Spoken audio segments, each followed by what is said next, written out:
4 for 5. John Loftus is a terrorism expert and a former prosecutor for the Justice Department. John, good to see you again. So, real quickly here, have you heard anything about this Hassan Hussein who just picked up in Rome? Know that name at all? Yeah, all of these guys seem to be going back to an organization called Al-Muhajirun, which means the emigrants. It was the recruiting arm of Al-Qaeda in London. They specialized in recruiting kids whose families had emigrated to Britain, but who had British passports. And they would use them for terrorist work. So a couple of them now have Somali connections? Yeah, it was not unusual. Somalia, Eritrea, the first group, of course, were primarily Pakistani.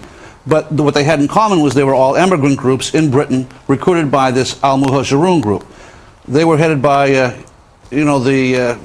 Captain Hook, the imam in London, the Finsbury Mosque, without the arm. He was the head of that organization.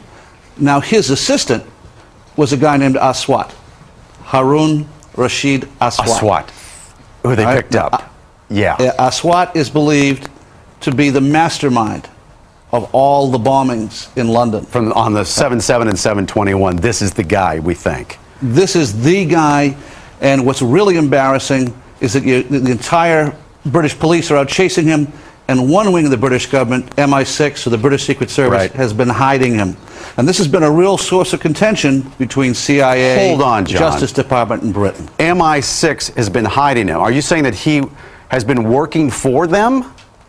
Oh, I'm not saying it. This is what the Muslim sheikh said in an interview in a British newspaper back in 2001. So he's a double agent, or was? He's a double agent. He's working for the... So he's working for the Brits to try to give them information about Al-Qaeda, but in reality, he's still an Al-Qaeda operative. Yeah.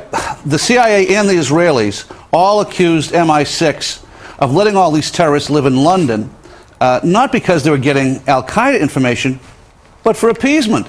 It was one of those, you leave us alone, we leave you alone kind of things. Well, we left him alone too long then. Absolutely. Now, we knew about this guy Aswat. Back in 1999, he came to America. The Justice Department wanted to indict him in Seattle because him and his buddy were trying to set up a terrorist training school in Oregon. So they indicted the buddy, right? But why didn't they indict him?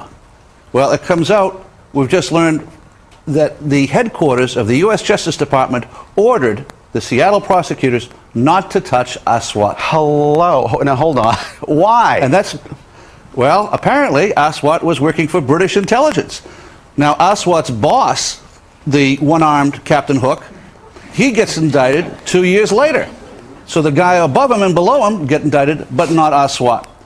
Now, there's a split of opinion within U.S. intelligence. Some people say that the British intelligence fibbed to us. They told us that Aswat was dead, and that's why the New York group dropped the case. That's not what most of the Justice Department thinks. They think that it was just, again, covering up for this very publicly affiliated guy with Al-Muhajirun. He was a British intelligence plant. So all of a sudden, he disappears. He's in South Africa. We think he's dead. We don't know he's down there. Last month, the South African Secret Service come across the guy. Yeah, now the CIA says, oh, he's alive. Our CIA says, okay, let's arrest him. But the Brits say no again? The Brits say no. Now, at this point, 2 weeks ago, the Brits know that the CIA wants to get a hold of Haroon. So what happens? He takes off again. Goes right to London. He isn't arrested when he lands. He isn't arrested when he leaves. Even though he's on a watch list. He's on the watch list.